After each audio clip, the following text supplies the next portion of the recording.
What if the city that sold the world a dream has quietly become a warning?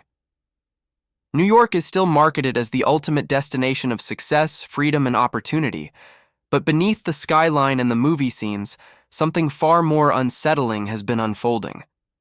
The question is not whether New York is changing.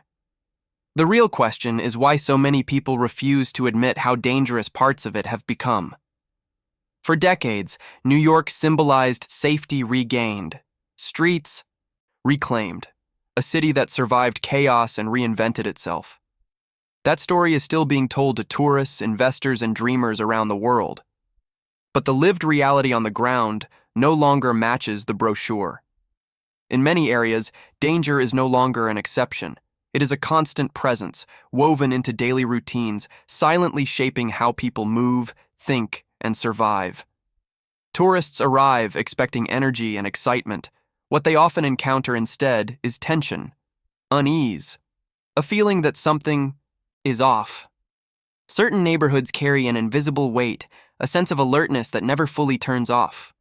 Locals know where not to go, which streets to avoid after dark, which subway exits feel wrong the moment you step outside.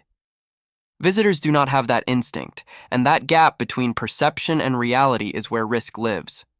This is not about isolated crimes or sensational headlines. It is about a deeper pattern of urban decay, where social fractures, economic pressure, and institutional neglect overlap.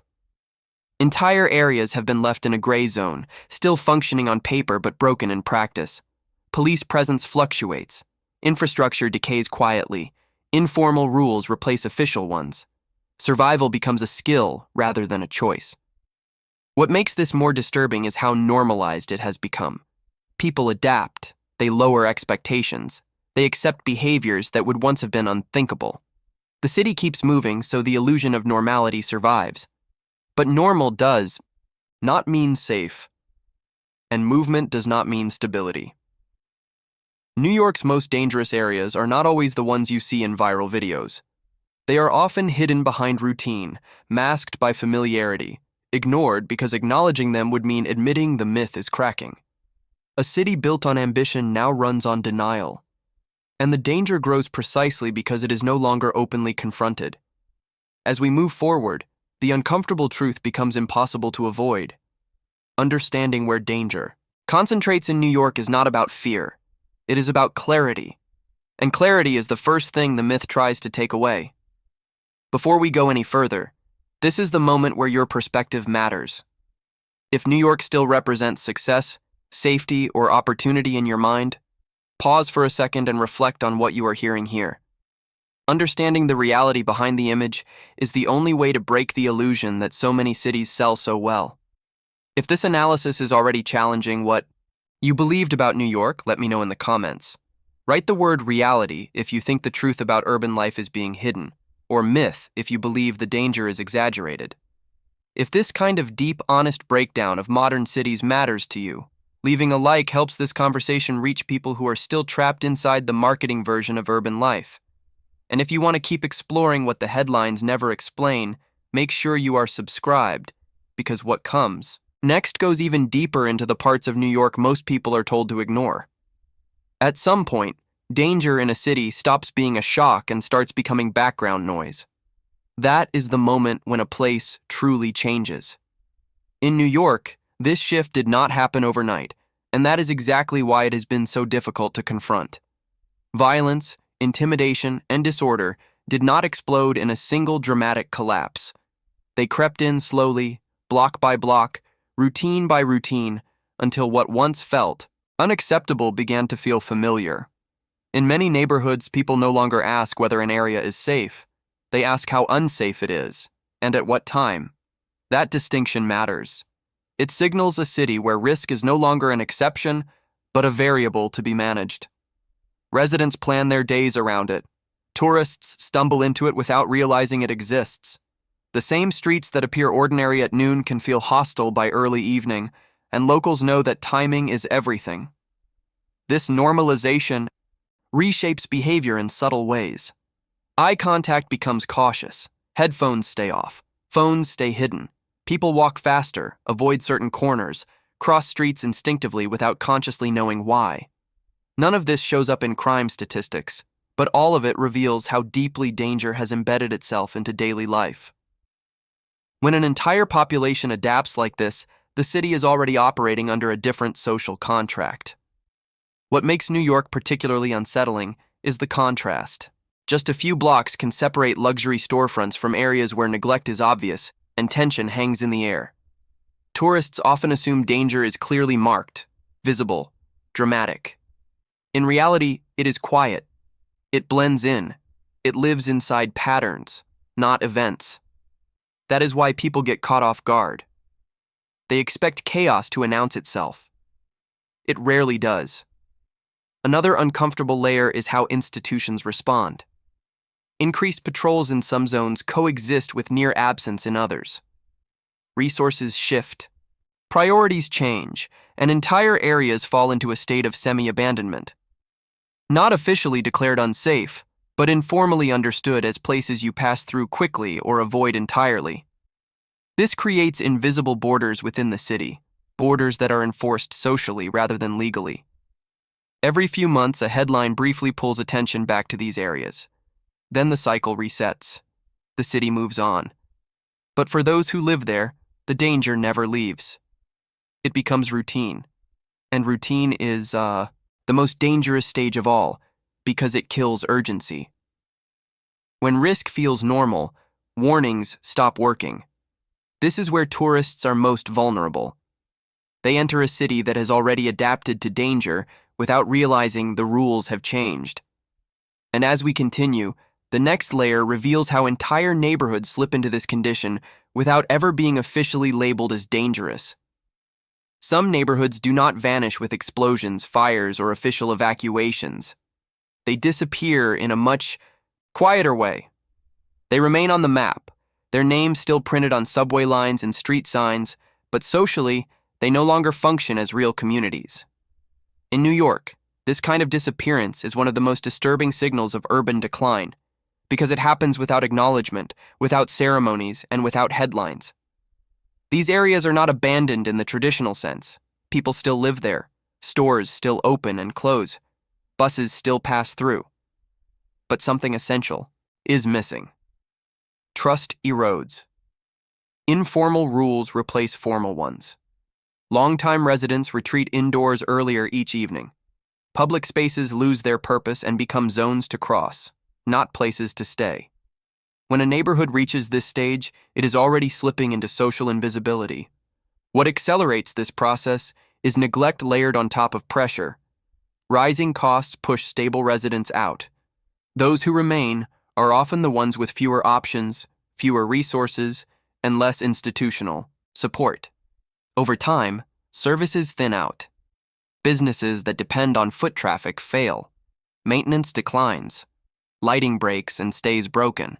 Small signs accumulate until the environment itself begins to communicate a warning, even if no official label exists. Tourists rarely understand this kind of danger because it does not look cinematic. There are no barricades, no clear borders, no dramatic decay. Instead, there is a sense of emptiness mixed with unpredictability. Streets feel watched, but not protected. Movement feels tolerated rather than welcomed.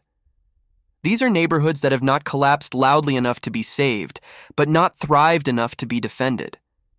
Here is the twist most people miss. These places were not always dangerous. Many were once stable, working neighborhoods with strong local ties. Their decline was not caused by a single event, but by a sequence of small withdrawals, less investment, less attention, less accountability. Each step seemed manageable on its own. Together, they hollowed the area out from the inside. This is how cities lose territory without ever admitting it. Officials avoid the word abandonment. Media avoids prolonged focus. Residents adapt silently. Over time, the city redraws itself socially, not geographically. Entire zones fall into a gray space where they exist, but no longer fully belong to the promise the city makes. If you have ever walked through a place that felt erased without being empty, you know exactly what this looks like. And as we continue, The next layer exposes why visitors are especially vulnerable when they cross into these invisible zones without realizing the city has already given up on them. Tourists rarely believe they can end up in the wrong place. New York feels too famous, too mapped, too watched for that to happen. But that assumption is exactly what puts visitors at risk. The city's most dangerous areas are not separated by gates or warnings. They sit quietly beside routes tourists use. Every day, often just a few wrong turns away from places that feel safe and familiar. Visitors move through the city guided by apps, recommendations, and outdated reputations.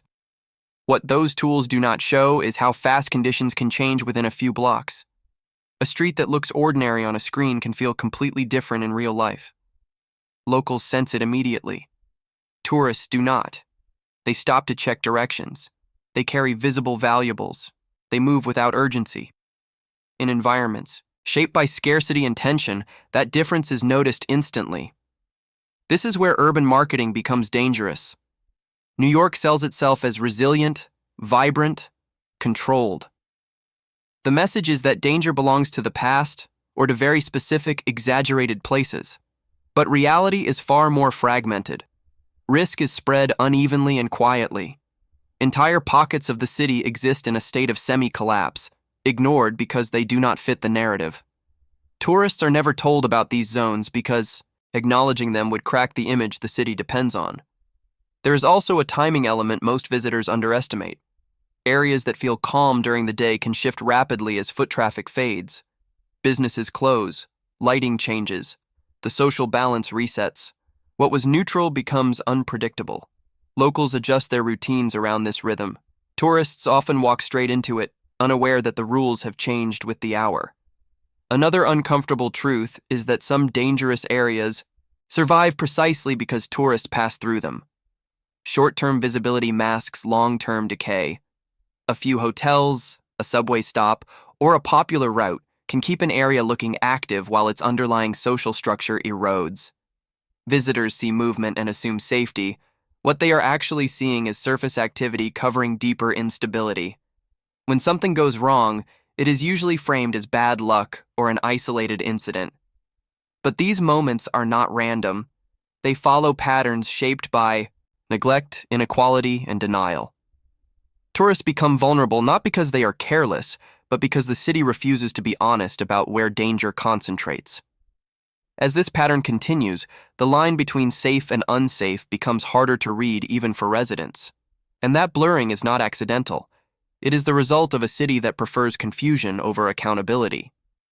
In the next part, we need to look at what happens when this confusion becomes permanent and chaos stops being shocking at all. There is a moment in every declining city when chaos stops feeling temporary and starts feeling permanent. In New York, that moment has already passed in many areas. What once triggered outrage or fear now barely registers. Sirens fade into background noise. Aggressive encounters are dismissed as part of the atmosphere. Broken systems are accepted as personal inconveniences rather than collective failures. This is how disorder survives without resistance. The most dangerous shift is not an increase in crime. It is the adjustment of expectations. People learn what to tolerate. They change routes, schedules, habits, and behaviors to avoid problems instead of demanding solutions. Over time, this creates a silent agreement between the city and its residents. Adapt quietly and do not ask too many questions. The city keeps functioning, but at a lower standard of safety and dignity. This normalization reshapes public space. Parks stop being places to rest and become places to pass through. Subways are no longer neutral zones, but environments that require constant awareness. Streets lose their social function and turn into corridors of movement. The city becomes something to endure rather than experience. For tourists, this tension feels confusing. For residents, it feels exhausting. Here is the psychological twist most people overlook. When chaos becomes routine, people stop trusting their instincts. They second-guess discomfort. They tell themselves they are overreacting. This internal conflict keeps them in unsafe situations longer than they should be. A city that trains its population to doubt their own perception is a city that has already crossed a dangerous threshold. Institutions quietly benefit from this adjustment. Lower expectations mean less pressure. Problems that would once have demanded intervention now dissolve into normality. Media attention fades. Political urgency evaporates. The city avoids accountability not by fixing issues, but by waiting until people accept them. This is how structural decay hides in plain sight. What makes New York particularly vulnerable is its constant motion. The city never stops, so collapse never looks dramatic. It looks busy, crowded, alive. But movement can exist without stability. Noise can exist without safety. Activity can exist without control. When everything feels urgent, nothing feels alarming anymore. This is the stage where danger becomes hardest to confront, because it no longer feels exceptional. It feels ordinary. And ordinary danger is the kind that spreads fastest. As we move forward, the next layer reveals how failing infrastructure quietly amplifies this normalization, turning everyday systems into sources of risk rather than support. When a city's infrastructure begins to fail, danger does not arrive suddenly. It leaks into everyday life through small, repeated breakdowns that most people learn to ignore. In New York, transportation delays, darkened streets, aging buildings, and inconsistent public services are no longer rare disruptions. They form a continuous backdrop, quietly increasing vulnerability without ever announcing themselves as a crisis. Infrastructure is supposed to create predictability. Trains run on time, streets are lit, systems work even when people are tired, distracted, or unfamiliar with the area. When those systems weaken, the burden shifts to individuals. People start compensating. They leave earlier. They walk farther. They avoid certain stations. They memorize which elevators work and which do not. This adaptation feels practical, but it masks a deeper failure. Poor lighting changes how neighborhoods feel after dark. A single broken street lamp can turn an ordinary block into a zone of uncertainty. Multiply that across entire areas and the effect becomes psychological as much as physical. People hurry. They tense up. They make faster decisions under stress. Tourists feel it immediately, even if they cannot explain. Why? Locals recognize it as a warning they have learned to obey. Transportation failures add another layer of risk. Delayed trains mean crowded platforms. Crowded platforms mean tension. Tension increases the likelihood of conflict, theft, or panic. When exits close unexpectedly or routes change without clear communication, confusion replaces control. In those moments, the city stops protecting people and starts testing them. Buildings tell a similar story. Aging infrastructure reveals neglect. Through leaks, crumbling stairwells, malfunctioning security systems, and broken entrances that never get fixed. These details matter. They signal to everyone who passes through that no one is fully responsible anymore. When accountability fades, opportunistic behavior increases. Disorder feeds on uncertainty. Here is the part rarely discussed. Infrastructure failure does not affect all areas equally. Some neighborhoods receive rapid repairs. Others wait. Over time, this creates a visible hierarchy of value. Certain areas are maintained as showcases. Others are left to degrade slowly. The message is subtle but clear. Some places are worth protecting. Others are tolerated. Tourists assume infrastructure equals safety. They trust the system to guide them. But when systems are inconsistent, that trust becomes dangerous. A subway station that looks fine on a map can feel threatening in reality. An airport connection can funnel visitors through areas the city no longer actively manages. These are not accidents. They are consequences of long-term neglect. As infrastructure weakens, the city becomes less legible. Rules blur. Boundaries dissolve. People rely more on instinct and less on structure.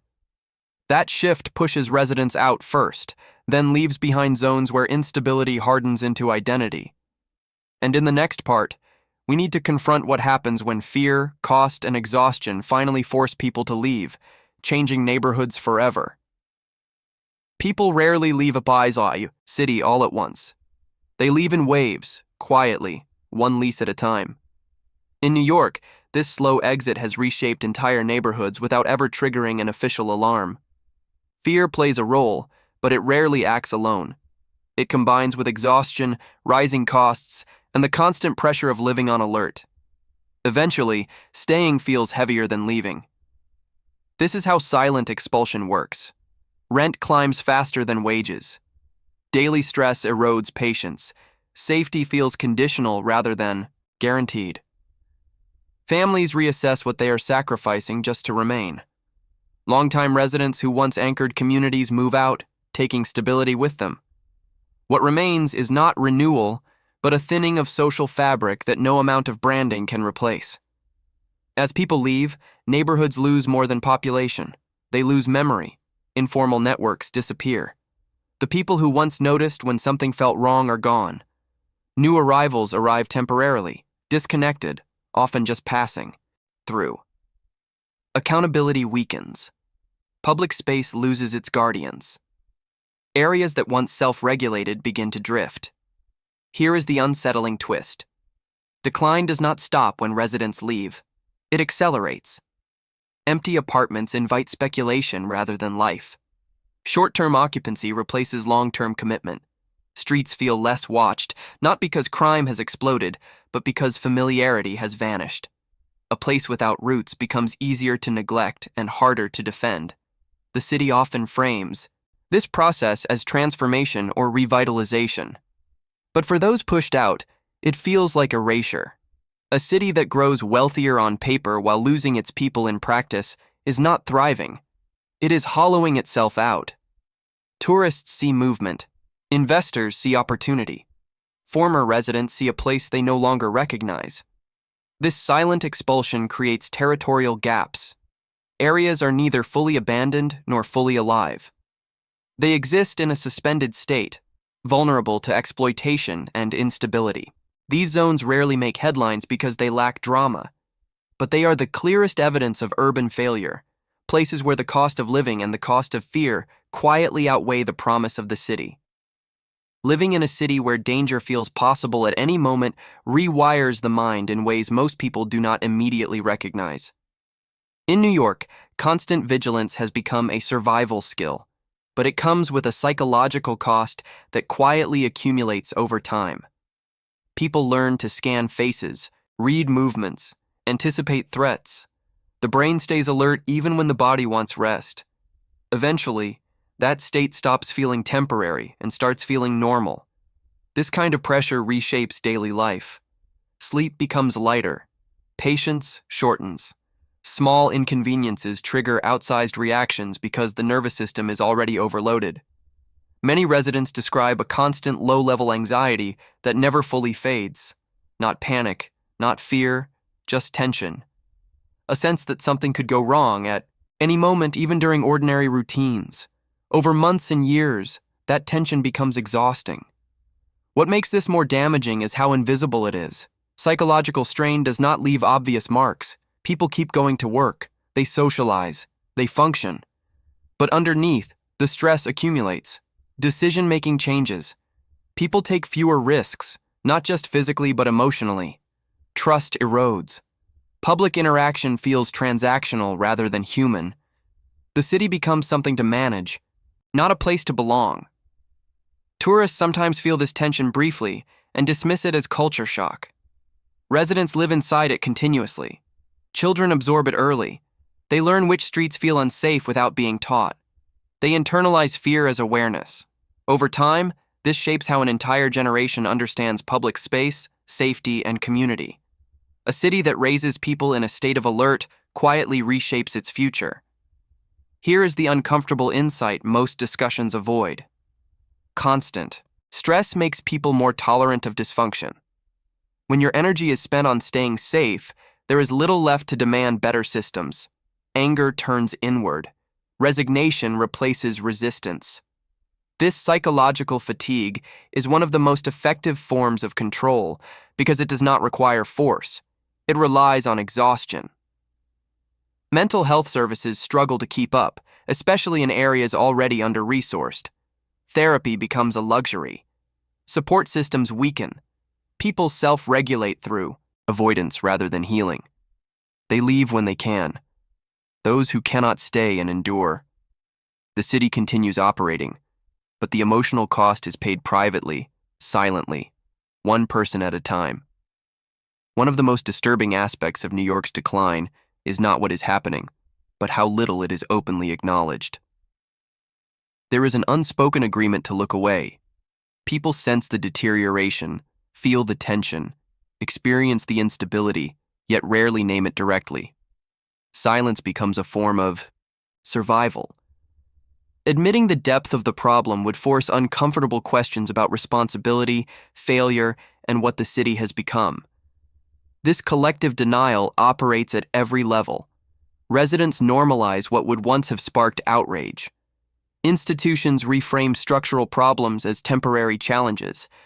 Media attention shifts quickly, avoiding sustained focus that might damage the city's global image. The result is a culture where everyone knows something is wrong, but few are willing to say how wrong it really is. Language plays a crucial role here. Words like transition, vibrancy, or complexity replace harsher realities. Unsafe areas become up and coming. Systemic neglect becomes resource constraints. Fear is relabeled as urban intensity. These linguistic softeners dull public perception, making decline sound abstract rather than lived. When words lose precision, accountability fades with them. Here is the critical turning point. Denial does not freeze decline. It accelerates it. When problems are not named, they cannot be confronted. When discomfort is normalized, urgency disappears. The city learns to manage perception instead of fixing conditions. This creates a dangerous feedback loop where image preservation matters more than human experience. Tourists unknowingly participate in this cycle. Short visits, curated routes, and controlled narratives reinforce the illusion that everything is functioning. Their presence becomes evidence that the city is fine. Meanwhile, those who live there know the truth but feel powerless to challenge it. Speaking up risks being dismissed as pessimistic, dramatic, or disloyal to the city's mythology. Over time, denial becomes cultural. It is passed down.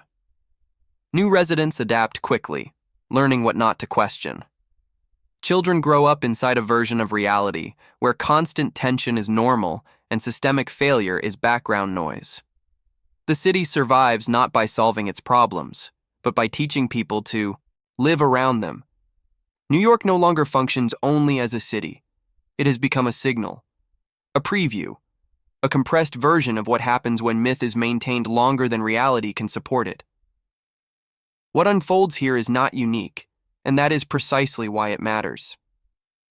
When a city with this level of wealth, influence, and global visibility struggles to provide safety, stability, and dignity, the problem is no longer local. It is structural. The warning signs are already familiar. A city that celebrates movement but erodes permanence. A place where people pass through but fewer can stay. Where success is advertised loudly, while exhaustion is lived quietly. New York still attracts millions, but attraction is not health. Popularity is not resilience. A system can be crowded and still be failing. What makes this especially dangerous is how adaptable decline has become. There is no single breaking point, no dramatic collapse that forces action. Instead, there is adjustment. People tolerate more, expect less, redefine normal. That adaptability, often praised as toughness, becomes the very mechanism that allows deterioration to continue unchecked. The city survives by lowering the standard of what survival means. Other cities are watching, whether they admit it or not. Infrastructure under strain, cost of living spirals, social trust thinning. The same patterns appear in different forms, different scales. New York is not an outlier. It is an early case. A laboratory of modern urban pressure, where ambition, inequality, and neglect intersect. This reframes the question entirely. The issue is not which areas tourists should avoid. It is why so many cities are producing places that need to be avoided at all. Why safety becomes conditional. Why belonging becomes temporary. Why success is sold without acknowledging the cost paid by those who live inside the system. Understanding New York this way strips away nostalgia and forces clarity. the myth of the perfect. City collapses not because cities fail, but because they refuse to evolve honestly. And until that refusal is confronted, the pattern will repeat elsewhere, quietly, predictably, and at human expense. If you stayed until this point, it means you are not just watching, you are thinking. And that matters. If you want more content that exposes what modern cities really cost the people who live inside them, make sure you subscribe to the channel now. This is where we break the myths that are never questioned. Leave a like if this video helped you see New York differently, beyond the skyline and the marketing. And I want you to leave a comment telling me exactly what stayed with you the most. Write illusion if you believe the urban dream is collapsing, or warning if you see New York as a signal of what is coming for other cities. And since you made it all the way to the end, the next video on your screen continues this investigation even deeper. Click it now and keep questioning the stories cities sell you.